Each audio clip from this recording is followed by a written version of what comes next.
Hello, my name is Dave Leck. I'm an electronic music producer based in Melbourne. Welcome to my studio.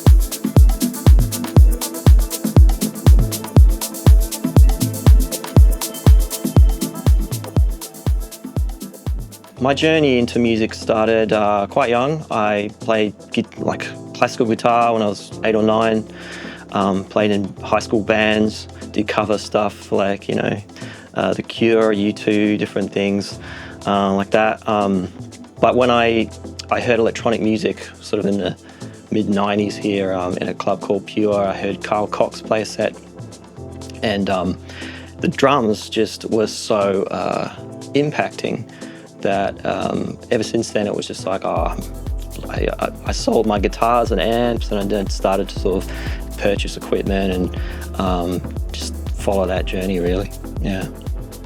It's amazing to put something out there and for someone to resonate with it and connect with me. And some people say they feel certain things that, that connects them to me in some way, and and I always feel very grateful for that. But interestingly enough, the journey itself is really more of one of self-discovery, I think, at the beginning and all the way through, actually. So, yeah. Processing emotions, I think that's one of the things I would say is probably potentially not unique to me, but I think it's definitely something that drives me as a priority, is really just not being afraid to try and just put as much emotion as I can into the music. I think that actually has quite a profound healing effect on myself over the years too. Once particularly things can be felt that can be potentially stuck in yourself, that can have a bigger healing effect, and it has on my life too. But on the other side of that, I think once things get released, then energy flows, and that's where music can be really magical.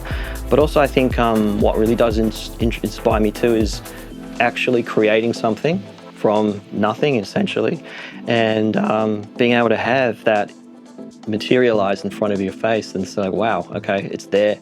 And seeing that there is a development of your skill set and your ability to express yourself through all the technology. There's so much to learn, actually, and it's learning all the things that you need to learn so you get proficient enough to be able to express yourself. I think that's part of what motivates me more too. It's an ongoing, endless journey, actually, of getting more proficient and getting, to that point where you can actually create very quickly and bring your ideas to the world and to realization quickly and in a more pleasant, joyful way without a struggle. Because quite often the best things come out when you're not struggling. In terms of my journey, I have lived in different countries over the years. Hong Kong when I was younger, London for quite a while, and then Kathmandu more recently. I did actually start probably mid-2000s. I started writing more ambient sort of soundtrack type material, and that was used. I got connected to a production company in Germany, and that was used for a lot of movies, TV, films, commercials, stuff like that. So I got involved in that sort of world for a while.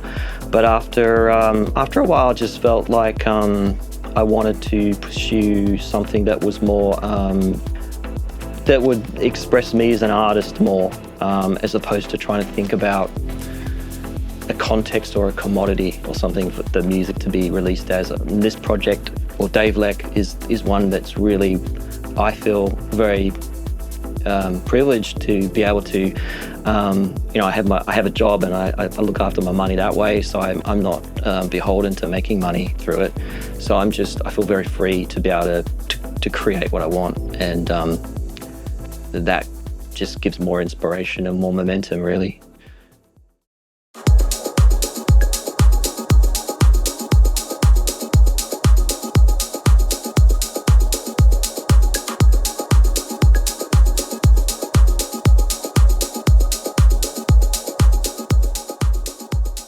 The biggest projects I'm working on now is an album, a debut album, and I'm working with Paul Nolan, DJ, producer, mentor.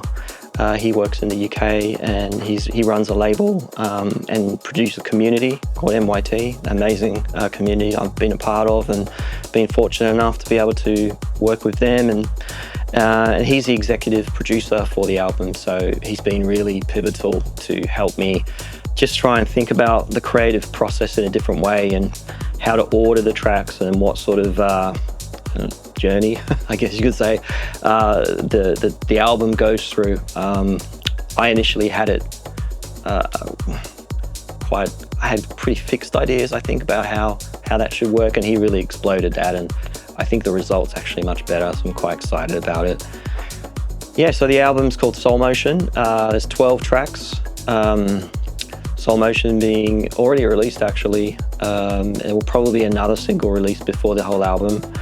But yeah, I think it's, I'm really happy with the result. We're going to work on a continuous mix as well as releasing the tracks separately. And also looking forward to working with the Depth crew here to work on a release party later in the year too. So yeah, very happy to work with those guys again.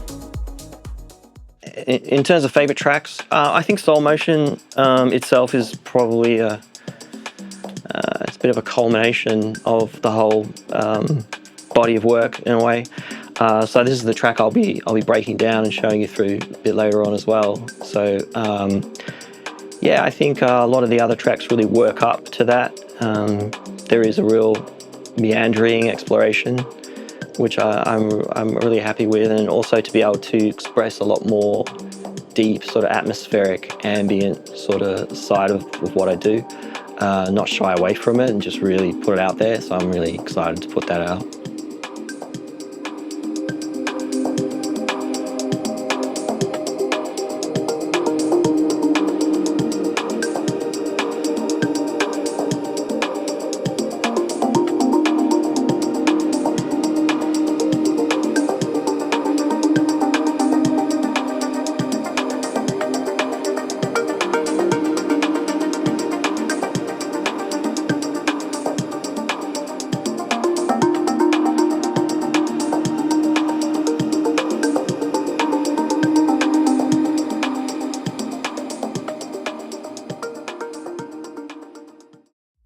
All right, in terms of just looking around the studio here, although there's a lot of equipment you can see around, everything's pretty much in the box now. I'm using Ableton Live, which is, I've used the various DAWs over the years, or digital workstations over the years, but settled on Ableton Live because it's just such a good intuitive way of working.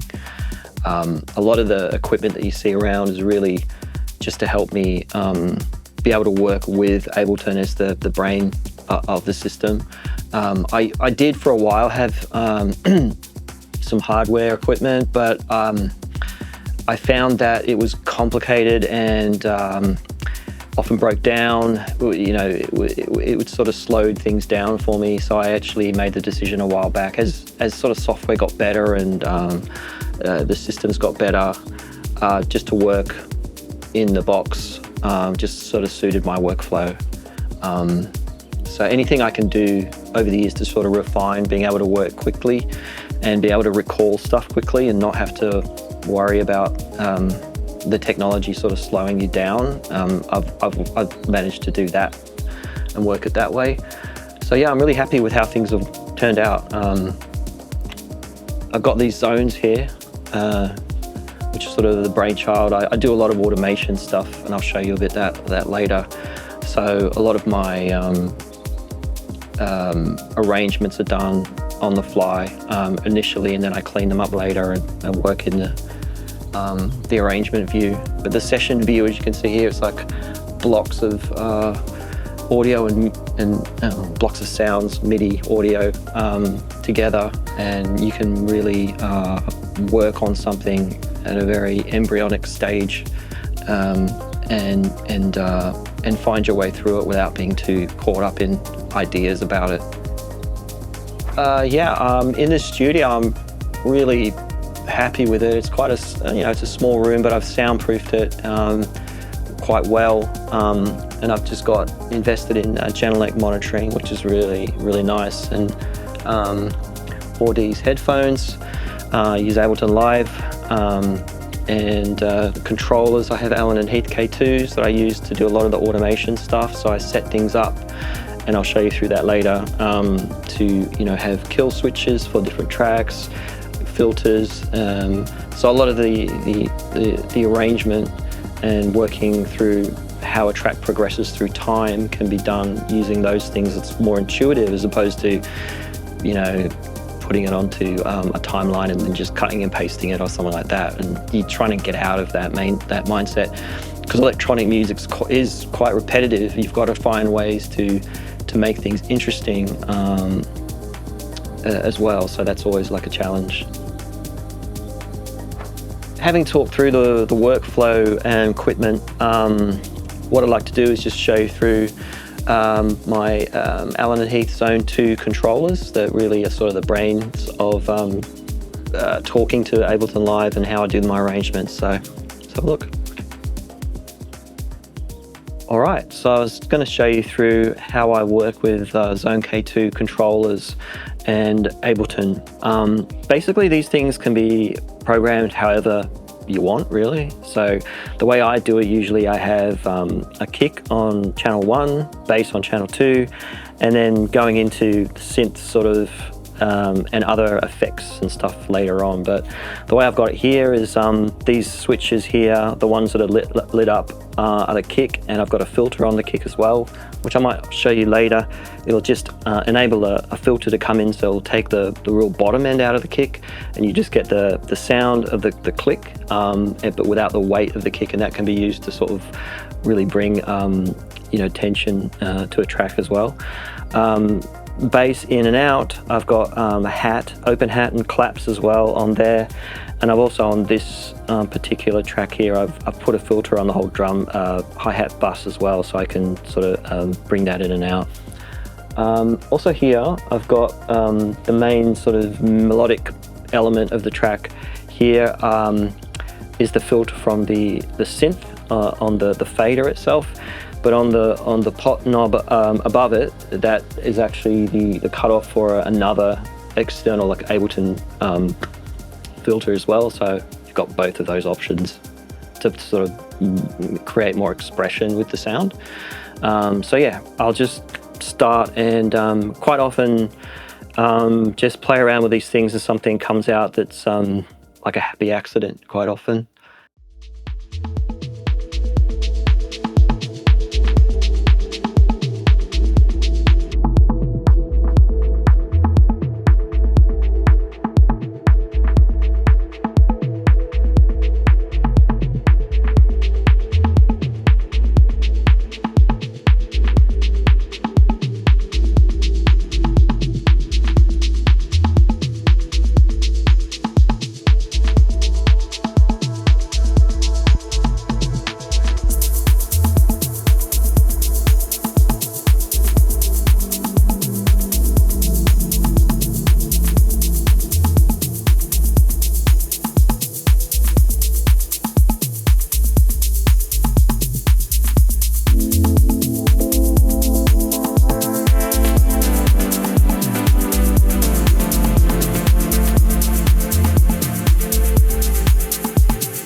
Okay, so we're looking at the project file of Soul Motion here. It's an Ableton Live project.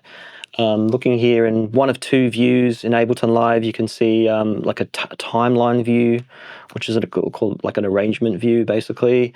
This one's a session view, which gives you all the channels, but just gives you a different angle on things. It's not you don't have the timeline in this one, but it does show you probably a bit in an easier way to see that the groupings, how they work here. So you can have groups within groups within groups in Ableton, actually. So you can just roll things up.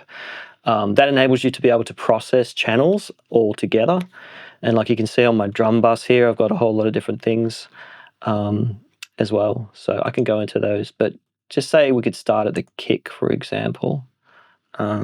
Here, I use what's called a drum bus. And I've got a whole lot of different kicks in there, so I can scroll through and choose the one that I like, and then similar thing as well. If we go into other drums, percussion and hats and stuff, it just makes it really easy to have a whole lot of different samples at your fingertips without having to go and scroll through. All the ones that you like, I can pre-prepare, put it there. So if you're wanting to go in here, there's quite a lot going on with the drums at the beginning. If we go in here and just solo the drums, you can see here there's quite a lot going on already. All of these here are just within the drum group as well. So you can solo any of these. Open hats. Quite a lot going on in the shakers, which is interesting. If I open that up, you can see here that there's actually 8 layers of shakers, all processed independently. So that gives quite a lot of interest in the mid to top end with the shakers. So I wanted to really work on this. So things like you could listen to essentially the loop, and it would be just really interesting and not boring. Yeah, so a lot of background sounds, sort of the samples you can see coming in and out.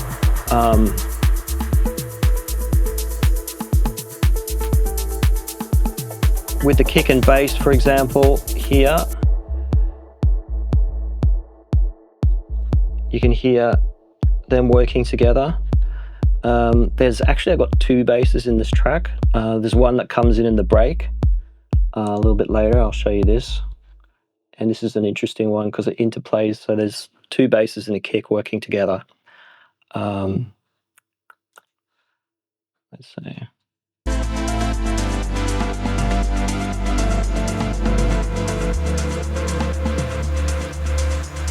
And one thing just to show you is this, on the bass, for example, quite often with the tracks, pretty much I have an EQ8 on everything, and a filter, usually a couple of filters. Here I've got this thing called Track Spacer, which is actually cutting out a little bit of the bottom end of that bass, so it works with the kick. So it just carves it out, as you can see, up to a certain point, and you can dial that in. So that's really nice. It creates the space for the bass to work.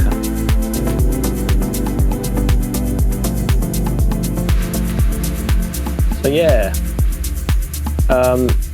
with the song group, it really has the pianos and all the melody and stuff like that.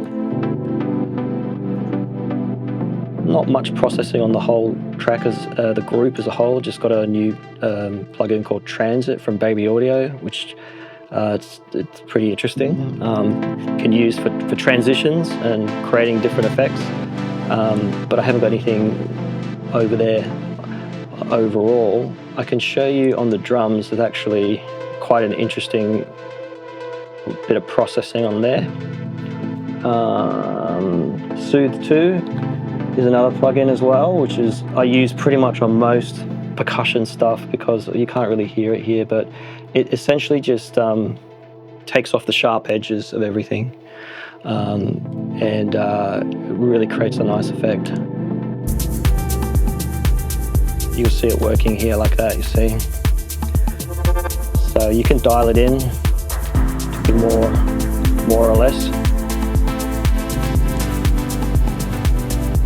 And on the drums as well, parallel compression plugin from Baby Audio as well, called Parallel Aggressor. So this is the one where you can essentially it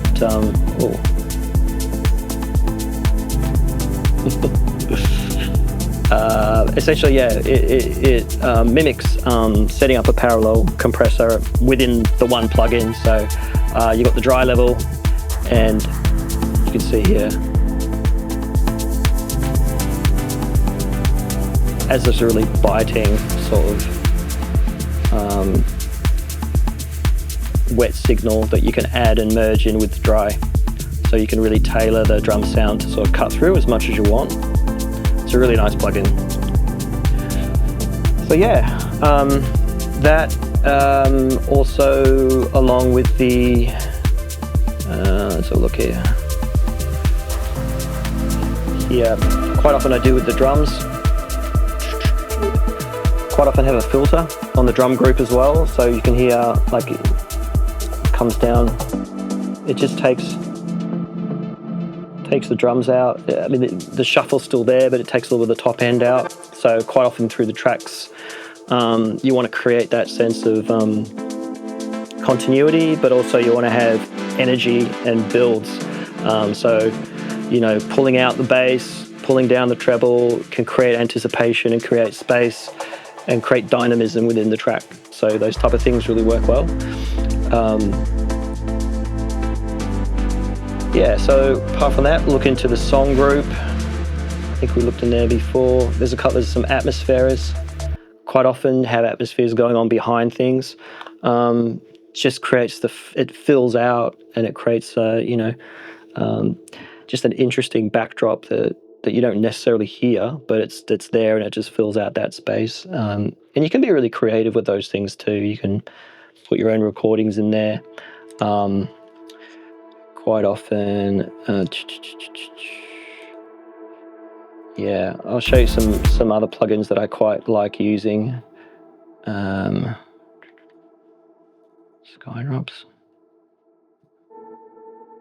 Yeah, here. This is the actual main line, and I'll show you this one, which is really like sort of the personality of the track, really. This one's got some really interesting processing there. One called Pitch Drift. Another one from Baby Audio. Yeah, you can see how sometimes with digital synthesizers, you want to try and get some sort of movement that the analog equipment can provide. That sort of, it's not going to be perfect, and that creates just interest when you're listening. There's some tools you can use like Pitch Drift here that just subtly moves the pitch up and down in a way that, you know, you're not even really conscious of it, but you just know that there's something going on. Valhalla Shimmer is a really beautiful reverb as well. Quite often that's creates a really open sort of mid to top end. I think I've got OT, which is a multi-band compressor as well. Oh, another one I quite often use is Kickstarter 2 as well, which you can set these up with a compressor, sidechain compressing. These tools just allow you to drop it on and do it really quickly. So quite often just use these things. Even if it's subtle, you can just dial it in. You can have it hardly going at all or a lot. And it just creates a little bit of pump and a little bit of space for the kick to come through as well. So yeah, the rest of the track really is just a lot of different like little clips of audio that I've put in here at different places, and that's just trial and error and really finding out the pieces of audio that really keep things interesting and keep things moving in the back. But you can also go in, that's what's beautiful about digital, is you can always go in and just tweak everything and it's all there next time you pull the project up. So All right. So that was a sneak peek into Soul Motion, a track that's coming out on my debut album later this year.